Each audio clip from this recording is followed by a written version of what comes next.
மாயமாலம் அப்படின்ற வார்த்தைக்கு கிரேக்க மொழியில என்ன அர்த்தம்னு பாத்தீங்கன்னா ஹூபோக்ரிட்டஸ், அதாவது ஆக்டர். இவரு முகமுடிகளை போட்டுக்கிட்டு பல கதாபாத்திரங்களை நடிப்பாரு, அதாவது மாயக்காரன். புதிய ஏற்பாடுல எந்த கூட்டம் தெரியுமா மாயக்காரர்களே மாயக்காரர்களே அப்படின்ட்டு இயேசு கிறிஸ்து கிட்ட இருந்து பேர் வாங்குச்சு? பரிசேயர்களுடைய கூட்டம் தாங்க. ஏன்னா அவங்க மக்களை பிரியப்படுத்துறதுல தான் நோக்கமா இருந்தாங்களே தவிர்த்து ஆண்டவரை பிரியப்படுத்தணும் அப்படின்ட்டு நினைக்கவே இல்லை. அவங்க வெளியே தான் தன்னுடைய நீதியை காட்டணும்னு விரும்பினாங்க. ஆனா உள்ள அவங்களுடைய நீதி அழுக்கான கந்தையா இருந்துச்சு. அவங்க ஆண்டவருக்காக செய்கிற விஷயத்த உலகமே பார்த்து கை தட்டணும் அப்படின்னு நினைச்சாங்க. நான் ஜெபம் பண்ணா எல்லாரும் அதை பார்க்கணும், நான் உபவாசத்துல இருந்தா எல்லாரும் அதை நோட்டீஸ் பண்ணணும் அப்படின்றதுல தான் இருந்தாங்களே தவிர்த்து ஆண்டவர் என்ன நினைக்கிறாரு அப்படின்ட்டு அவங்க யோசிக்கவே இல்லை. மாயமாலத்திலேயே ஒரு ஆபத்தான விஷயம் என்ன தெரியுமா?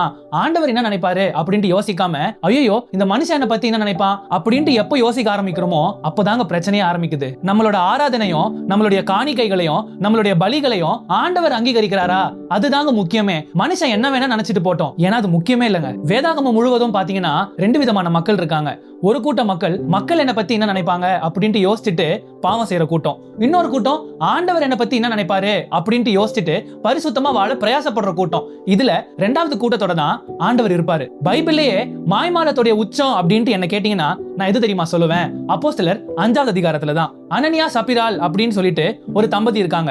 அவங்க வீட்டிலே என்ன பேசி வச்சுட்டாங்கன்னா, நம்ம இவ்வளவுக்கு இந்த லேண்டை வித்தோம் அப்படின்ட்டு சொல்ல வேணாம், நம்ம ஒரு பகுதியை எடுத்துட்டு போய் சபைக்கு கொடுத்துடலாம் அப்படின்னு சொல்றாங்க. அவங்க இந்த பிளானை எக்ஸிக்யூட் பண்ண பேதுரு கிட்ட இந்த காசை கொண்டு போய் கொடுக்குறாங்க. அப்போ பேதுரு சொல்றாரு, இவ்வளவுக்கு தான் நீங்க இந்த நிலத்தை வித்தீங்களா அப்படின்ட்டு கேட்கும்போது ஆமா அப்படின்ட்டு ரெண்டு பேருமே அதே பதில் தான் சொன்னாங்க. ரெண்டு பேருமே அந்த இடத்திலேயே மரித்து போனாங்க. இதுல இருந்து என்னங்க கத்துக்கலாம்? மாய்மாலன்றது சாதாரண பாவம் கிடையாது. அது சபையே கெடுக்கிற அளவுக்கு ஒரு பயங்கரமான விஷம். அதனால மனுஷன் என்ன நினைப்பான் அப்படின்றத பத்தி யோசிக்காம நான் மாய்மாலம் பண்ணக்கூடாது அப்படின்ட்டு வாழ நினைக்கிறவங்களுக்கு பிரச்சனை வரும். ஏன்னா ஆண்டவர் என்ன நினைக்கிறாரு அப்படின்ட்டு நம்ம யோசிச்சு செய்யறோம்ல, அதனாலதாங்க. இதை குறித்து சிந்தித்து பாருங்க.